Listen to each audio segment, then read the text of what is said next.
इस वीडियो के जरिए मैं आपको कुछ ऐसी सच्चाइयां बताऊंगा जो आपने ना कभी सुनी होगी, ना किसी ने बताने की हिम्मत की होगी। और शायद ये मेरी वीडियो ज्यादा तक YouTube पे ना रहे, इसलिए कोशिश करना इसे फैलाने की और पहले डाउनलोड कर लेना डिलीट होने से पहले। क्यों सच्चाई सबको नहीं दिखाई जाती, आम जनता से छुपाई जाती है, और आखिर क्या कारण है इन सब के पीछे, तो सुनिए पूरी सच्चाई।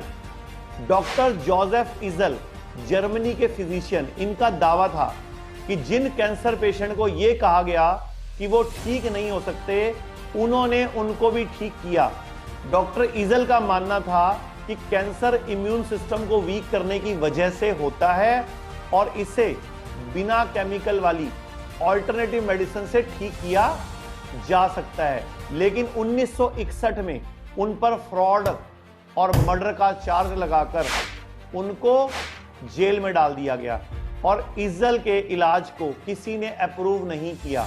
1981 में उन्होंने किताब लिखी जिसका नाम था माई फाइट अगेंस्ट कैंसर। 11 फरवरी 1998 में 90 साल की उम्र में उनकी मृत्यु हो गई। Journal of alternative and complementary medicine में उन्हें फादर ऑफ इंटीग्रेटिव मेडिसिन कहा गया। तो अब आप सोच रहे होंगे कि मैं आपको इनके बारे में क्यों बता रहा हूं। ऐसे उदाहरण मैं आपको देने वाला हूं जिनसे आपको पता चले कि कैसे बिना एलोपैथिक दवाइयों के भी लोग ठीक हो सकते हैं, लेकिन उनकी आवाज को दबा दिया जाता है। आज भी यही हो रहा है। वो दिन दूर नहीं जब इंसान उस जगह पर खड़े होंगे जहां आज एक्सपेरिमेंट के लिए बेजुबान जानवर खड़े किए जाते हैं। आज हो रहा है कोरोना काल में ऐसा कि इंसानों को गिनी पिग बनाया गया। ऐसी ऐसी दवाइयां दी गई जिनका आज तक जानवरों पर भी परीक्षण नहीं हुआ, जिसमें मुख्यतः एड्स की दवाई है, रोपिनावीर है, रेमडेसिविर है। ऐसी बहुत सारी दवाइयां हैं जो आज तक एक्सपेरिमेंट नहीं हुई लेकिन इंसान पर यूज की हुई हैं। मीडिया कोरोना पेशेंट पर इस्तेमाल की जा रही दवाइयों के साइड इफेक्ट का जिक्र क्यों नहीं करता। आपको जितनी भी दवाइयों के नाम मालूम है, शुगर की, बीपी की, जोड़ों के दर्द की, लीवर खराब की, आप एक काम कीजिए, नेट पर उस दवाई के सॉल्ट का नाम लिखिए और साइड इफेक्ट शब्द पूछिए, क्वेश्चन मार्क लगा के पूछिए, आपको सारे साइड इफेक्ट पता लगेंगे ऐसी ऐसी दवाइयों के जिनको आप कई सालों से खा रहे होगे। तो ये सारे सवाल ऐसे हैं जिनका जवाब बहुत सारे लोग चाहते हैं, लेकिन जब तक उन्हें कोई सच्चे और सटीक जवाब नहीं देता तो फिर तब तक वो कंफ्यूज रहते हैं। तो मैं सब ये क्यों बोल रहा हूं, क्योंकि मीडिया आप जनता का भरोसा है, उसकी आंखें हैं। मीडिया जो दिखाती है आम जनता वही देखती है। इलाज की आड़ में एक्सपेरिमेंट हो रहे हैं, ये आप सबको मालूम है, बहुत सारी वीडियोस में पहले भी बता चुका हूं। लेकिन एक बात है, मीडिया बताए भी कैसे। अगर वो आयुर्वेदा या होम्योपैथी का टीवी चैनल में दिखाने लग जाएगा तो शायद उनकी नौकरी चली जाएगी, उनकी फंडिंग बंद हो जाएगी, उनके चैनल बंद हो जाएंगे या उन्हें मार दिया जाएगा। शायद इसलिए मेरी ये वीडियो भी डिलीट हो जाए, क्योंकि सच कड़वा होता है। यही कारण है भारतीय पत्ती के दवा होने का, यही कारण है कि आयुर्वेद विशेषज्ञ MD-MS अपनी बातें खुल के बोलने से डरते हैं, कहीं उनकी डिग्री ना कैंसिल हो जाए, कहीं उन्हें मार ना दिया जाए। आज तक जिसने भी आयुर्वेदा या ट्रेडिशनल मेडिसिन को प्रमोट करने की कोशिश की या जनता को केमिकल से दूर करने का प्रयास किया, अंजाम अच्छा नहीं हुआ। क्या करें, कोई आप लोगों के लिए इतना सब क्यों करे, क्यों आपका भला सोचे, क्योंकि आप खुद ही अपना भला नहीं कर सकते।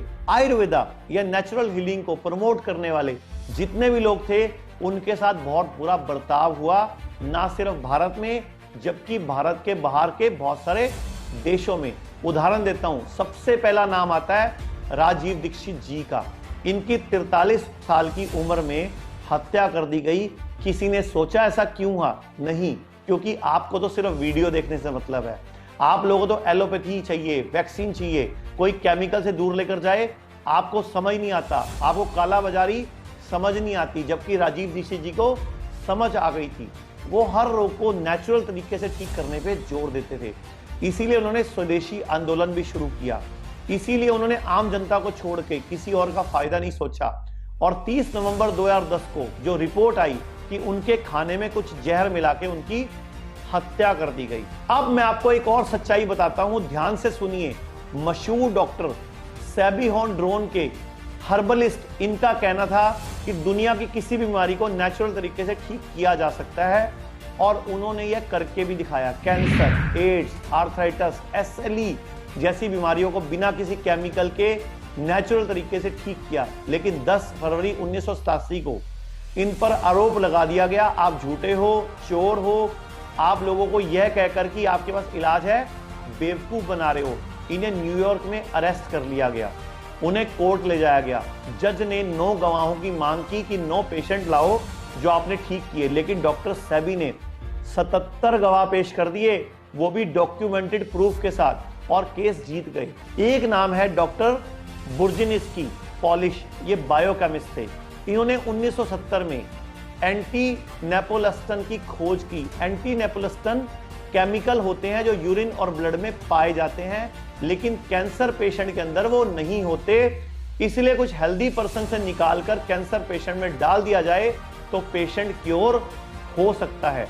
1970 से अभी तक ये लगभग 8000 कैंसर पेशेंट का इलाज कर चुके हैं, लेकिन इनके ऊपर भी वो इल्जाम लगे आप फ्रॉड हैं, इलीगल काम कर रहे हैं। बहुत कोशिश की गई उनका मेडिकल लाइसेंस रद्द करने की, लेकिन उन्होंने भी अपने गवाह पेश किए, जिनमें से एक सैन फ्रांसिस्को के पुलिस ऑफिसर सर्जेंट रिक स्किफ का नाम था। उनकी बेटी क्रिस्टन, जिसकी मौत 4 साल की उम्र में ब्रेन कैंसर से हुई थी, 29 फरवरी 1966 को इन्होंने बयान दिया कि उनकी बेटी का इलाज जाने माने हॉस्पिटल में चल रहा था, लेकिन डॉक्टर्स ने 2 ऑप्शन दिए कि आप बच्चे को घर ले जाएं और मरने दें, या फिर आप इसको यही छोड़ दें ताकि हम भारी मात्रा में रेडिएशन और दवाइयां देकर बचाने की कोशिश करें। सर्जेंट रिक शिफ ने अपनी बच्ची को बचाने की आस में उसको हॉस्पिटल में एडमिट करा दिया, जहां से उसको खूब मात्रा में केमिकल और रेडिएशन दिया गया।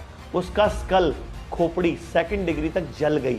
सर्जेंट रिक शिफ ने बताया, जब हम उसके डायपर बदलते थे ना, तो रबड़ के ग्लव्स पहनने पड़ते थे, क्योंकि उसके पेशाब के अंदर इतना जहर हो जाता था कि हमारे हाथ जल जाते थे।